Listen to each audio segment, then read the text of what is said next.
viewers, welcome to நம்ம Aathiras kitchen. இன்னைக்கு நம்ம ரொம்ப குயிக்கா caramel pudding எப்படி செய்யறதுன்னு பார்க்கலாம் வாங்க.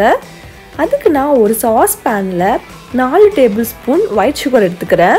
white sugar நம்ம caramelize பண்ண போறோம். flame mediumல வெச்சுக்கோங்க. ஹைல வெச்சீங்கன்னா சக்கரை கருகி போயிடும்.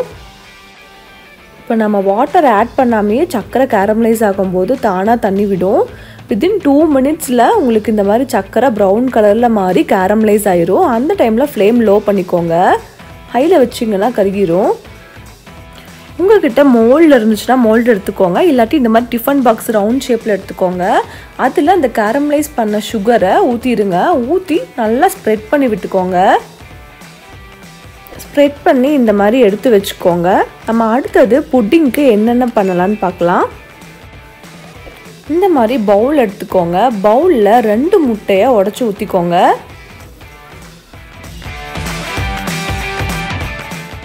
இது கூட ஒரு 6 tablespoon sugar ஆட் பண்ணிக்கோங்க.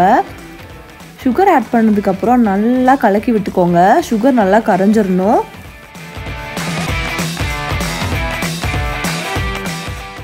இது கூட ஒரு 4 tablespoon milk powder ஆட் பண்ணிக்கோங்க. milk powder இல்லாட்டியும் ப்ராப்ளம் இல்லை. மில்க் பவுடர் கட்டி ஃபார்ம் ஆயிரும். அதனால் நல்லா பீட் பண்ணிக்கோங்க. இப்போ இந்த கன்சிஸ்டன்சிக்கு வந்துடும். இதுக்கப்புறம் நம்ம 1 கப்பு பால் ஆட் பண்ண போகிறோம். பால் லைட்டாக சூடு பண்ணி ஆட் பண்ணிக்கோங்க. 1 கப்பு பால் அப்ராக்சிமேட்டாக 1/4 லிட்டர் பக்கம் வரும். 250 ml பால் ஆட் பண்ணிக்கோங்க. ஃப்ளேவருக்காக நம்ம இது கூட ஒரு 3 to 4 drops vanilla essence add பண்ணிக்கலாம். இந்த மிக்சரை நல்லா கலக்கி விட்டுக்கோங்க.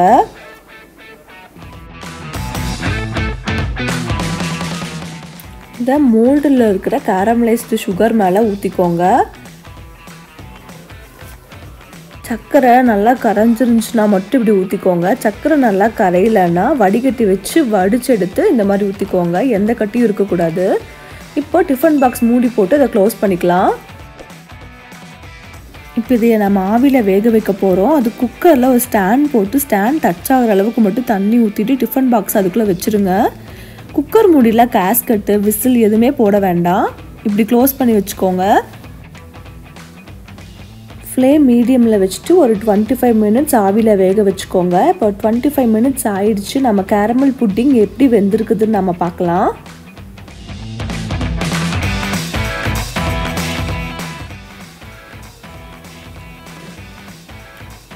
கேரமல் புட்டிங் நல்லா வெந்து வந்திருக்கு. இது வெந்துருச்சான்னு செக் பண்ணுறதுக்கு ஒரு கத்தியை வச்சு குத்தி பார்த்தீங்கன்னா கத்தியில் எதுவும் ஒட்டாமல் இருந்துச்சுன்னா வெந்துருச்சுன்னு அர்த்தம். அப்படி வேகலைன்னா மறுபடியும் எடுத்து குக்கரில் வச்சு ஒரு 5 minutes வேக வச்சு எடுத்துக்கோங்க. இது லைட்டாக ஆறுனதுக்கப்புறமா ஃப்ரிட்ஜுக்குள்ளே ஒரு 2 to 3 hours வச்சு எடுத்துக்கோங்க. ஃப்ரீசரில் வைக்க வேண்டாம். இப்போது 2 to 3 hours ஆயிடுச்சு. நல்லா செட் ஆயிடுச்சு. இப்போ இதையே ஒரு பிளேட்டில் நம்ம எடுத்து வச்சுக்கலாம்.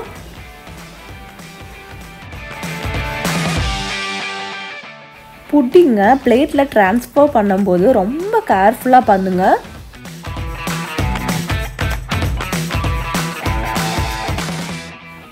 நம்மளோட கேரமல் புட்டிங் நல்லா ரெடி ஆயிடுச்சு. நல்லா சில்லுன்னு டேஸ்டியாக க்ரீமியாக இருக்கும். கேரமல் புட்டிங் குழந்தைகளுக்கு ரொம்ப ரொம்ப பிடிக்குங்க. ரொம்ப விரும்பி சாப்பிடுவாங்க. இப்போ நம்ம இதையை கட் பண்ணி பார்க்கலாம் எப்படி வந்திருக்குன்னு.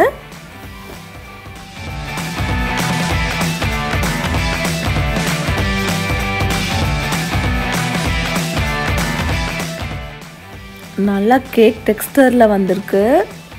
இது சாப்பிட்டு பாருங்கள். இது சீம்பல் டேஸ்ட்டில் இருக்கும். ரொம்ப யம்மியாக இருக்கும். எல்லோரும் ட்ரை பண்ணி சாப்பிட்டு பாருங்கள். அதுக்கு முன்னாடி எங்கள் சேனலை மறக்காமல் சப்ஸ்கிரைப் பண்ணுங்கள். பெல் ஐக்கானையும் கூடவே கிளிக் பண்ணுங்கள். அப்போ தான் நான் போடுற வீடியோஸ் எல்லாம் உங்களுக்கு வரும். தேங்க்யூ.